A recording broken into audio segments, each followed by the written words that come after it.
es el hecho histórico? El hecho histórico es lo que pasa. Y en cualquier momento pasa. Pero entonces la pregunta es, ¿todo lo que sucede pertenece al hecho histórico? No, todo lo que sucede para el historiador no. Para otras personas sí, para la persona que está en el pueblo sí, pero para el historiador que recoge la historia de una nación, de una comunidad, no todo pertenece al hecho histórico. Ahora, ¿qué es lo que entonces pertenece al hecho histórico desde esa perspectiva? Bueno, desde esa perspectiva, lo que pertenece al hecho histórico son esos elementos relevantes. Por ejemplo, ustedes recuerdan, bueno, los que estábamos vivos, algunos van a negar que estaban vivos en esa época y lo van a esconder, pero otros lo van a decir, señor director, yo sé que algunos van a decir no, pero ustedes recuerdan el ciclón David. El ciclón David es lo que es un hecho histórico.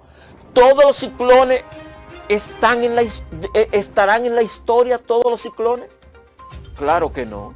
El ciclón San Zenón antes que el David es un hecho histórico. El ciclón San Zenón devastó la ciudad, pero usted va a trabajar de lo que era la ciudad en ese momento, cómo estaba constituida la ciudad. Pero el ciclón David, igual, cómo azotó la constitución, la persona que quedaron sin techo, sin hogar, y cuántos años por un Estado que no les respondió, estuvieron desamparadas. Por ejemplo, yo recuerdo, me crié en Los Minas, y cómo en algunos lugares personas se colocaron hacinadas en lo que le llamaron unos barracones. Entonces, ese es un hecho histórico. Sin embargo, ¿cuántos ciclones han pasado categoría 1, que pasaron cerca, que no impactaron, que se devolvieron? Sin embargo, no van a quedar registrados en la historia. La pandemia, ¿cuántas gripes han pasado? ¿Cuántas enfermedades han pasado? Sin embargo, la pandemia de COVID-19 es un hecho histórico trascendente, igual que otra, como por ejemplo la fiebre española. Recuerdan ustedes que muchas personas cuando estaba el COVID recordaban la fiebre española, que fue una gran pandemia. Entonces ese es el hecho, ese gran hecho. Y como hemos tomado el ciclón como referente para ver ese hecho, entonces vamos a ver unas características que tiene que tener ese hecho histórico para poder inscribirse en los anales de la historia. Primero, decíamos que tiene que ser relevante socialmente, es decir, haber tenido un impacto en una comunidad determinada, estar relacionado con otros sucesos, es decir, formar parte de un suceso causa-efecto, que se pueda hacer ese análisis que permita tomar partes y verla dentro de un todo, pero también haber propiciado un cambio o una ruptura con respecto al pasado, ser explicado dentro de su propio contexto, tomando en cuenta la situación política, económica, social y cultural del momento, del lugar, del espacio. Y esto es muy importante. Si ustedes ven, la familia que nos están escuchando, los padres y los maestros, en la escuela se le trabaja unas competencias en el área de ciencias sociales a los estudiantes. Una de ellas, se trabajan muchas, pero una de ellas en el área de ciencias sociales, además de una que hay en nuestro currículo para los padres, y los maestros lo saben, pero para los padres, tiene unas grandes competencias, 3 tipos. Unas competencias generales que abarcan muchos elementos y son transversales a todas las áreas. Hay una desde la cual las ciencias sociales viajan a otras áreas, que se llama ética y ciudadana. Pero luego tenemos competencias específicas y laborales y profesionales. Las específicas son de las áreas. Hay una competencia específica en la que la historia se fortalece. Se llama ubicación, tiempo, espacio. Un hecho relevante se ubica en el tiempo y en el espacio buscando significado. Se le da significado.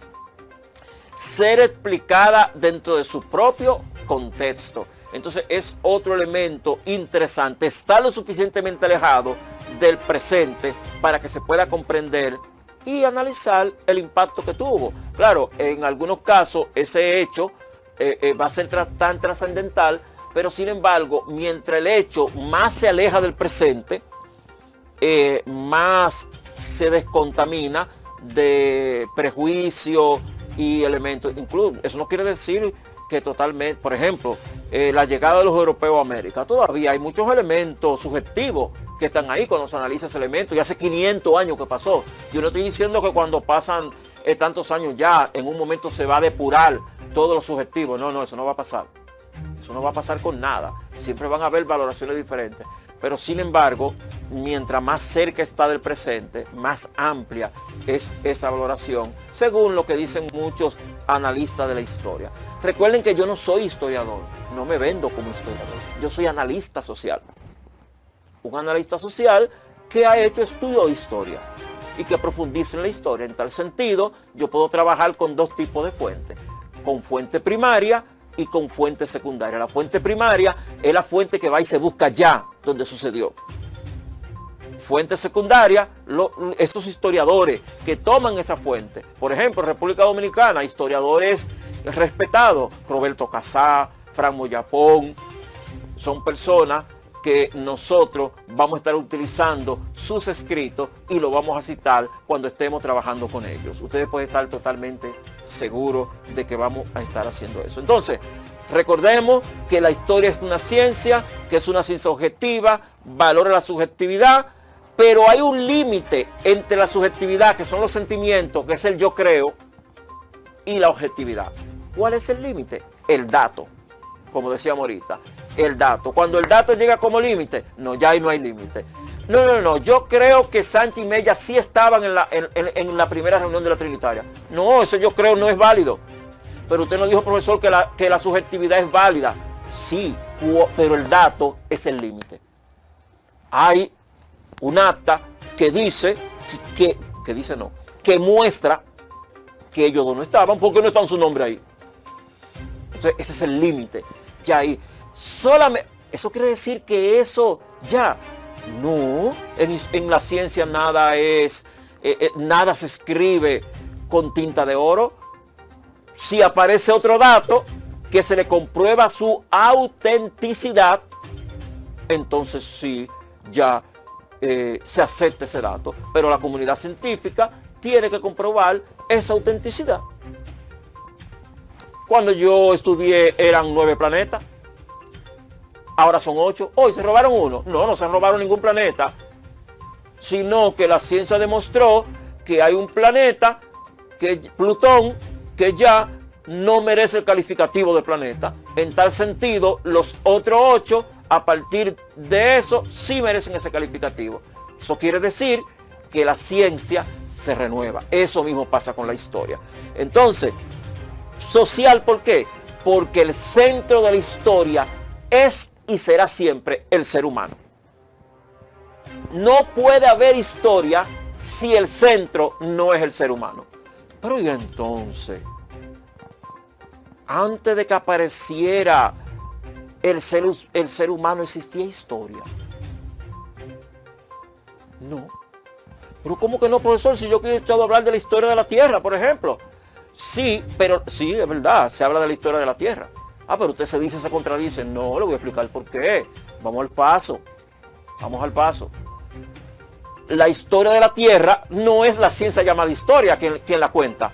Es la geología, por ejemplo. Es la arqueología, por ejemplo.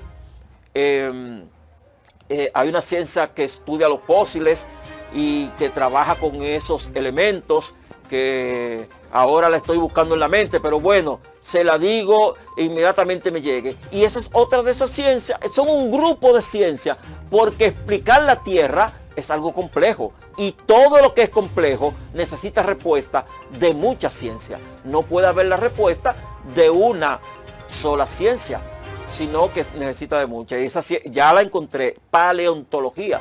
Es decir, el paleontólogo también da respuesta a esa historia, porque, por ejemplo, puede hablar de fósiles, los dinosaurios, por ejemplo, explicar los dinosaurios, estudiar el registro fósil, todo eso, la sedimentología, son muchas de las ciencias que van a tratar de explicarnos cómo fue la historia de la Tierra. Pero eso es la historia de la Tierra.